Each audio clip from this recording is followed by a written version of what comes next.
আমার নাম রমেশ। একজন মহিলার শরীর নিয়ে খেলা করা আমার পক্ষে কঠিন কাজ ছিল না, কিন্তু ভাগ্যের কারণে আমি অনেক অন্যায় করেও অনেক সুবিধা পেয়েছি। আমার স্ত্রী খুব বুদ্ধিমতী ও সংস্কৃতিমনা ছিলেন এবং আমায় অনেক ভালোবাসতেন। তিনি ধনী পরিবারের হলেও আমি মধ্যবিত্ত পরিবারের সদস্য। আমি দেখতে বেশ স্মার্ট ছিলাম এবং ৩-৫ বছর বয়সে আমাকে আরও কম বয়সী দেখাত। নিজেকে অনেক সম্মান দিয়েছিলাম এবং ফিট থাকতাম। আমি একটি প্রাইভেট স্কুলের প্রিন্সিপাল ছিলাম, যেখানে ছেলে মেয়ে উভয়ের জন্য পড়াশোনার ব্যবস্থা ছিল। স্কুলটি হাই স্কুল পর্যন্ত পড়াত এবং আমাদের শহরের মেয়েরা অনেক দূরদূরান্ত থেকে আমাদের স্কুলে পড়তে আসত। কারণ এটি আগে আমার শ্বশুর বাড়ির ছিল এবং বেশ পুরনো ছিল। আমি ১৫ বছর বয়স থেকেই খুব রঙিন প্রকৃতির ছিলাম এবং ২-০ বছর বয়সে আমার বিয়ে হয়। সেই সময়েও আমি স্কুলের শিক্ষকদের সহ্য করতে পারিনি।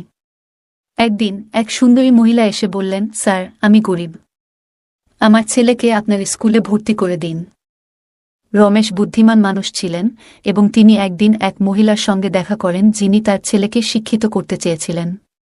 মহিলাটি অনেক প্রত্যাশা নিয়ে তার কাছে এসেছিল। রমেশ তাকে প্রতিশ্রুতি দিলেন যে তার ছেলে বিনামূল্যে পড়াশোনা করতে পারবে, তবে বিনিময়ে তাকে রমেশের সঙ্গে এক রাত কাটাতে হবে। বাধ্য হয়ে মহিলাটি রাজি হয়েছিল। রমেশ সেদিন বাসায় গিয়ে অবাক হয়ে দেখেন যে তার স্ত্রী তাকে প্রতারণা করছে। তার স্ত্রীর সঙ্গে একটি ছেলেকে দেখে তিনি হতবাক হন।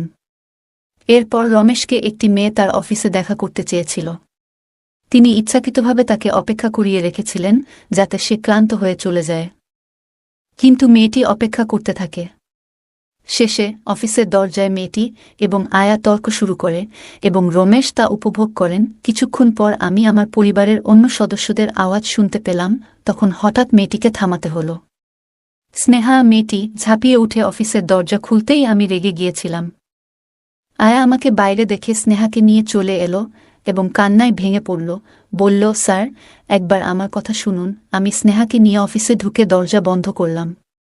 স্নেহা আরও বেশি কান্না করছিল এবং তার চোখ, নাক, গাল লাল হয়ে গিয়েছিল। আমি তার হাত ধরে কাছে টেনে নিলাম। বন্ধুরা, আমার গল্পগুলো তোমরা শুনো কিন্তু সাবস্ক্রাইব করো না। দয়া করে গল্পগুলো ভালো লাগলে চ্যানেলটি সাবস্ক্রাইব করো। আর তোমরা যারা হিন্দি ভয়েস এ গল্প শুনতে চাইছ, তাদের জন্য এই ভিডিও ডিসক্রিপশন এ চ্যানেল এর লিঙ্ক দেয়া আছে, দেখে আসতে পারো। সে আমাকে জড়িয়ে ধরে জোরে কাঁদতে লাগল। আমি নার্ভাস হয়ে পড়লাম, কারণ মেয়েদের কান্না একদমই সহ্য করতে পারতাম না। স্নেহার কান্না দেখে বিভ্রান্ত বোধ করছিলাম, তাই রাগান্বিত হয়ে বললাম, এই অহেতুক কান্না বন্ধ করো। তুমি কি আমার খ্যাতি নষ্ট করতে চাও? অশ্রুজল চোখে স্নেহা আমার দিকে তাকিয়ে বলল, তুমি আমার কান্নাকে অপ্রয়োজনীয় ভাবছ। তুমি শুধু তোমার সম্মান নিয়ে চিন্তিত। কিন্তু আমার সম্মান নিয়ে? তুমি আমাকে উপেক্ষা করছ, আমার মেসেজ আর কলের কোনো উত্তর দাওনি। গতকাল থেকে আমি তোমার সঙ্গে যোগাযোগ করার চেষ্টা করছি, কিন্তু তুমি কোনো সাড়া দাওনি। তুমি কি জানো, আমার বাবা মা যদি জানতে পারেন তাহলে কি হবে? তারা আমাকে বিয়ে করিয়ে দেবে। তুমি শুধু তোমার সম্মান নিয়ে চিন্তা করছ, কিন্তু আমার সম্মানের কোনো গুরুত্ব নেই। তোমার সম্মানের কথা ভেবে তুমি আমার কলের উত্তর দিতে পারতে। তোমার চিন্তা ছিল না যখন তুমি আমার সঙ্গে অন্যায় করেছিলে। এখন শুধু তোমার সুনাম নিয়ে চিন্তা করছ। আমি রেগে গিয়ে বললাম, তুমিও তো নিষ্পাপ নও। আমি যদি তোমাকে ব্যবহার করি, তুমিও কিছু পেয়েছ। তোমার কথা কেন আমার ভাবা উচিত? তুমি যা চেয়েছিলে তা হয়েছে। স্নেহা বলল, আমার স্কুল ফি নিয়ে বাবা মা খুবই চিন্তিত ছিলেন। তাদের পক্ষে ফি দেওয়া কঠিন ছিল, তাই আমি স্কুল ছাড়তে চাইনি। তুমি বলেছিলে আমাকে খুশি করলে সব ফি মওকুফ করবে এবং তাতে আমি রাজি ছিলাম। এখন তুমি বলছো সব দোষ আমার? তখন তুমি আমার প্রশংসা করেছিলে, বলেছিলে আমার মতো মেধাবী মেয়ে তোমার স্কুলে দরকার। তুমি বলেছিলে আমি যদি স্কুল ছেড়ে যাই তাহলে তোমার জন্য ক্ষতি হবে। তুমি আমাকে বিশেষ মর্যাদা দিয়েছিলে, আর আমি তোমার বিশ্বাসে মুগ্ধ হয়ে সব করেছি। তুমি বলেছিলে আমার পরিবারের সঙ্গেও কথা বলবে, তাদের রাজি করাবে, এমনকি তোমার ভালোবাসার কারণে তাদের ইচ্ছার বিরুদ্ধে বিয়েও করবে। আমি তোমাকে বিশ্বাস করেছিলাম। এখন তুমি বলছো সব দোষ আমার? তুমি কি বুঝতে পারছ আমি কত বড় সমস্যায় পড়েছি? আমি জানি আপনি আমাকে বিশ্বাস করেন না, তাই প্রমাণ আনতে হয়েছে। স্নেহা একটি রিপোর্ট সামনে ধরে দেখাল, যেখানে প্রমাণ ছিল সে গর্ভবতী। সে আবার কাঁদতে শুরু করল। স্কুলের প্রিন্সিপালের বাচ্চা, আপনি আমাকে এত বড় কষ্টে ফেলেছেন। হতভম্ব হয়ে আমি বললাম, আমি কেন থাকব? তুমি তো অনেক ছেলের সাথে ফ্লার্ট করেছ। স্নেহা অবাক হয়ে অনেকক্ষণ আমার দিকে তাকিয়ে রইল। তারপর কাঁদতে কাঁদতে বলল, এই শিশুটি তোমারই। তুমি আমাকে প্রেমের জালে ফাঁসিয়েছিলে। আমি তো একজন কুমারী ছিলাম। আমি কখনো অন্য কারো সাথে সম্পর্ক করিনি। তুমি আমার কুমারিত্ব নিয়েছ আর এখন মিথ্যা অভিযোগ করছ। তোমার ফি দিতে না পারার কারণেই বাধ্য হয়েছিলাম। কিন্তু তুমি আমাকে মিথ্যা অভিযোগ দিয়ে দমানোর চেষ্টা করছ। আমি তোমাকে আদালতে টেনে নিয়ে যাব। তুমি নারীর শক্তিকে অবমূল্যায়ন করছ। আমি এখনো ছোট হলেও মেয়েদের উপর যে অত্যাচার করা হচ্ছে তা ভালোভাবেই জানি। আমার চরিত্র নিয়ে প্রশ্ন উঠেছে, কিন্তু আমি এই কলঙ্ক মুছে ফেলব। সন্তানের জন্মের পর ডিএনএ টেস্ট করাব, তারপর আদালত ঠিক করবে কে তার বাবা। আমি অপমানিত হব, তবুও তোমার সম্মান নষ্ট করব। সবাইকে বলবো তুমি কিভাবে মেয়েদের ইজ্জত নিয়ে খেলছ। কয়েকটা টাকায় আমাকে চুপ করানো যাবে না। তুমি মেয়েদের সাথে যা করছ তা আমি সবাইকে জানাবো। তোমার মতো চালাক মেয়েকে আমি কল্পনাও করিনি। আমার সব কিছু বাজি রেখে লড়তে হবে। আমার পরিবার, বিশেষ করে স্ত্রী ও কন্যাদের জন্য চিন্তা হচ্ছে। আমি জানি আমার স্ত্রী এসব শুনলে আমার উপর ভীষণ রেগে যাবে। স্নেহা আমাকে খোলাখুলি চ্যালেঞ্জ করছিল। আমি জানতাম সে অন্য মেয়েদের মতো ভয় পায় না। তাই তার সাথে সম্পর্ক শেষ করে তাকে স্কুল থেকে বের করে দিয়েছিলাম। তার বাবা মা ভর্তির জন্য আবার এসেছিল, কিন্তু আমি পুরো বছরের ফি দাবি করেছিলাম। তারা ফি দিতে না পেরে চলে গেল। স্নেহা আর তার পরিবার চলে যাওয়ার পরও আমি নিজেকে একজন দুর্বল ব্যক্তি হিসেবে দেখতাম।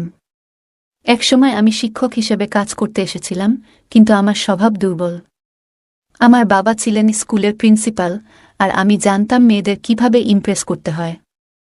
আমার স্ত্রীকে প্রভাবিত করতে সফল হয়েছিলাম, তাই বন্ধুমহলে মেয়েদের সংখ্যাই বেশি ছিল, যদিও কারো সাথেই বিয়ে করিনি। স্কুলে ভাবনাকে বিয়ে করার সিদ্ধান্ত নিয়েছিলাম, কারণ সে প্রিন্সিপালের একমাত্র মেয়ে এবং তার বাবার মৃত্যুর পর স্কুলের মালিক হবে। সে কুমারী ছিল, আর তার বাবা তার জন্য ভালো ছেলে খুঁজছিলেন। প্রিন্সিপাল চলে যাওয়ার পর ভাবনা প্রিন্সিপাল হল এবং আমাকে বিয়ে করতে চাইল। আমি দ্রুতই তার প্রেমের ফাঁদে ফেলে বিয়ে করি এবং ধীরে ধীরে স্কুলের মালিকানা দখল করি। সে পুরোপুরি স্কুল থেকে বিচ্ছিন্ন ছিল না, মাঝে মাঝে ভিজিট করত, তাই আমি চেষ্টা করেছি যাতে সে আমার স্কুলের শিক্ষিকাদের ব্যাপারে কিছু না জানে। প্রতিদিন প্রেমের খেলা চলছিল। তারপর ধীরে ধীরে আমি অল্পবয়সী মেয়েদের প্রেমে পড়তে লাগলাম। শিক্ষকদের চরিত্র ঢিলেঢালা মনে করতাম, ইচ্ছেমতো সবকিছু করতে পারতাম। অফিসের পাশাপাশি আমার ব্যভিচারের জন্য একটি ঘর ছিল, যেখানে আমি আরাম করতাম। আমি যখনই শুতে যেতাম, পাশে কোনো না কোনো শিক্ষক বা ছাত্র উপস্থিত থাকত। কেউ কেউ আমার অশ্লীলতায় যোগ দিত, কিছু শিক্ষককে কথার জালে ফাঁসাতাম। কিছু নিষ্পাপ মেয়ে বাধ্য হয়ে আমার ঘরের সৌন্দর্য বাড়াত, কিছু প্রতারিত হতো, ভেবে যে আমি বিয়ে করব। প্রতিশ্রুতির কারণে তারা আমার ইচ্ছানুযায়ী সবকিছু করত, যা হয়তো কখনো ভাবেনি। একজন মেয়েটি স্নেহা প্রথমে আমাকে চ্যালেঞ্জ মনে করত। 6 বছর বয়সী, খুব সুন্দর। জানি না কেন সে আমার কাছে আকৃষ্ট ছিল। তার সিরিয়াস ছিল। মাঝে মাঝে স্কুল ছুটির পরে কিছু মেয়ের অতিরিক্ত ক্লাস হতো। স্নেহা স্কুলের শিক্ষকদের প্রিয় ছিল কারণ সে খুব মেধাবী ছিল। আমি তাকে স্মার্ট মনে করতাম। একদিন সে ফি মওকুফের জন্য আমার কাছে এলে আমি তাকে আমার চিন্তায় নিয়ে যাই। পরের বার তার প্রশংসা করে তাকে আমার প্রেমে ফেলি। আমি তাকে মিথ্যা প্রতিশ্রুতি দিয়ে বলেছিলাম যে আমি তাকে পছন্দ করি, তারপর ছোট ছোট কাজের জন্য বলতাম। স্নেহা আমাকে অফিসে ডাকত। আমি তার বিশ্বাস অর্জনের জন্য ক্লাস টিচারকে বলেছিলাম তার মার্কস অনেক বেড়েছে। সে বারবার আমার অফিসে আসত এবং মনিটর হওয়ার কারণে আমাদের ওপর কারো সন্দেহ হতো না। আমি তাকে সাবলীল কথাবার্তায় মুগ্ধ করতাম, যাতে সে কাউকে কিছু না বলে। সে এতটাই বিষণ্ণ ছিল যে চাইলেও আমার কথা বলতে পারত না। কিছুদিন পর সে আমার হৃদয় ছেড়ে চলে যায়, যদিও এর আগে আমার সাথে এমন হয়নি। মেয়েরা ইচ্ছায় বা অনিচ্ছায় এলে আমি এত সহজে আমার হৃদয় থেকে বের হব না। রমেশ প্রায় মেয়েদের তার রুমে ডেকে এনে তাদের সাথে তার লালসা মেটাত এবং মুখ বন্ধ রাখার জন্য টাকা দিত। এতে মেয়েরা খুশি মনে আসত। কিন্তু স্নেহা ছিল আলাদা। সে স্পষ্ট করে বলেছিল যে আমাকে বিয়ে করবে। যদিও আমি বিয়ের চিন্তা থেকে পালাতাম, আমার স্ত্রী ভাবনা ছিল সোনার পাখি, যিনি আমাকে স্কুলের অধ্যক্ষ বানিয়েছিলেন। ভাবনাকে ডিভোর্স দিলে আমি স্বাধীন জীবনযাপন করতে পারতাম, কিন্তু আমার যমজ কন্যার জন্মের পর আমি তাকে মেয়েদের দেখাশোনার জন্য রেখে দিয়েছিলাম এবং স্কুলের সব ব্যবস্থাপনা দেখতাম। যমজ সন্তানদের লালন পালন তার জন্য কঠিন ছিল এবং স্কুলেও মনোযোগ দিলে সমস্যা হতো। কিন্তু স্নেহার ব্যাপারটা আমার জন্য সমস্যা হয়ে দাঁড়িয়েছিল। আমার বুদ্ধিমত্তা দিয়ে আমি সব সমস্যার সমাধান করতাম, তাই স্নেহার ব্যাপারটাও সমাধান করতে চেয়েছিলাম। আমি স্নেহাকে বললাম, স্নেহা, আমি তোমাকে বিয়ে করতে পারছি না। তুমি আমাকে, স্কুলকে এবং টাকাকে অপমান করে কিছুই পাবে না। সবকিছু আমার স্ত্রীর নামে আছে। আমরা গোপনে কোর্ট ম্যারেজ করতে পারি, না হলে তুমি এমন একজনের সাথে থাকতে চাও যার পকেটে 1 টাকাও নেই। স্নেহা আমার সামনে সোফায় বসল।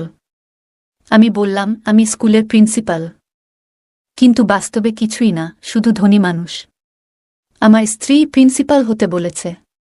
তুমি যদি প্রিন্সিপাল হও তাহলে আমার এখানে বসার দরকার নেই। তুমি তোমার বাবা মাকে বিয়ের জন্য বলো। তোমার বাবা মা গরিব হলেও তারা তোমাকে সুযোগ দেবে। তুমি পড়াতে পারবে, আরও পড়াশোনা করতে পারবে, যদিও তোমার বাবা মা গ্রামের মানুষ। তোমার বাবা মা তোমাকে তাড়াতাড়ি বিয়ে দিতে চাইলে তাদের ইচ্ছা অনুযায়ী বিয়ে করো। বিয়ের পর সুখী হবে এবং এই সমস্যা থেকে মুক্তি পাবে। আমি তোমাকে একজন ভালো গাইনোকোলজিস্টের কাছে নিয়ে যাব, তুমি গর্ভপাত করাতে পারো। সে কিছুক্ষণ চুপ করে রইল, তারপর বলল, আমি স্বাধীন হতে চাই। গ্রামের রিলেশন এসেছে, ওখানে বিয়ে করব। এটা আমার জন্য ভালো হবে।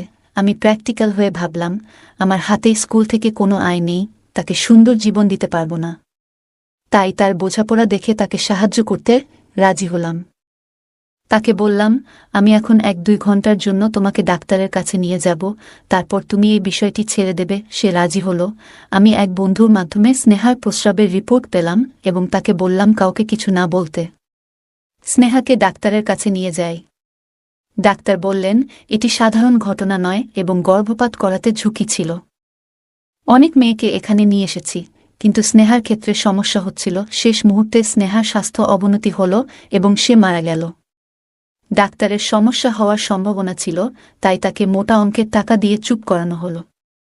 স্নেহার মৃতদেহ নিখোঁজ হওয়ার খবর মিডিয়ায় আসে এবং পরে তার মৃতদেহ অরণ্যে পাওয়া যায়। পুলিশ লাশ উদ্ধার করে, কিন্তু আসল অপরাধী অজানা রয়ে গেল। স্নেহার পরিবারের কান্নাকাটি থামল এবং আমি স্বস্তির নিঃশ্বাস ফেললাম। এরপর আমি আবার আমার পুরনো পথে ফিরে এলাম। এই সময় একটি মহিলাকে পেলাম যার টাকার লোভ ছিল না। সে আমাকে বিনামূল্যে শরীর দিয়েছে এবং বিয়ে করতে চায়নি। তার ছেলে আমার স্কুলে বিনা পয়সায় পড়তে চেয়েছিল। সে খুব সুন্দর ছিল এবং তার স্বামী মারা গিয়েছিল। সে একা ছেলেকে নিয়ে ভাড়া বাড়িতে থাকত। আমি তাকে সহজ শিকার মনে করলাম, কারণ সে কুমারী ছিল না এবং টাকা নিয়ে কোনো সমস্যা ছিল না। তার ছেলেকে স্কুলে ভর্তি করানোর পর সে অনেক অসহায় হয়ে পড়েছিল।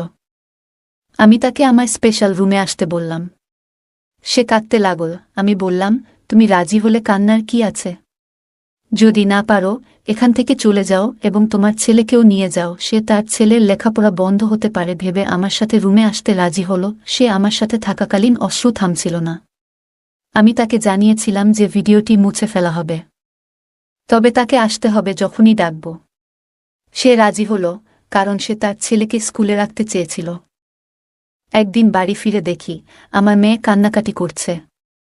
স্ত্রী তাকে মেরে ফেলার হুমকি দিচ্ছিল। আমি তাকে থামিয়ে জিজ্ঞেস করলাম, কেন? স্ত্রী বলল, তোমার মেয়েরা কার সন্তানের মা হতে চলেছে জানো? শুনে আমি হতবাক। বড় মেয়ে বলল, আপনার এই মেয়েটিও কি একই পথে যাচ্ছে? আমি ছোট মেয়ের দিকে তাকালাম। যে মাত্র 5 বছরের ছোট মেয়ে বলল, আমি এমন হব না। স্ত্রীর কান ধরে চিৎকার করতে লাগল। তখন আমার চোখে ভেসে উঠল, আমি কত মেয়ের জীবন নষ্ট করেছি। আমার বড় মেয়ে তার বয়ফ্রেন্ডের সন্তানের মা হয়েছে, আর সেই বয়ফ্রেন্ড আমার ছোট মেয়েকে প্রেগনেন্ট বানিয়েছে। আমার মেয়েদেরও একই পরিণতি হয়েছে। আমি আমার ভুল বুঝতে পারলাম এবং ঈশ্বরের কাছে ক্ষমা চাইলাম। আমার মেয়েদের জন্য প্রার্থনা করলাম। আমার পরিবার ধ্বংস হয়ে গেছে। আশা করি আমাদের গল্পটি থেকে শিক্ষা গ্রহণ করবেন। গল্পটা কেমন লাগলো জানাতে ভুলবে না। আরও মজার রোমান্টিক গল্প শুনতে চাইলে ভিডিওটি লাইক, শেয়ার এবং চ্যানেলটি সাবস্ক্রাইব করতে ভুলবে না। ধন্যবাদ।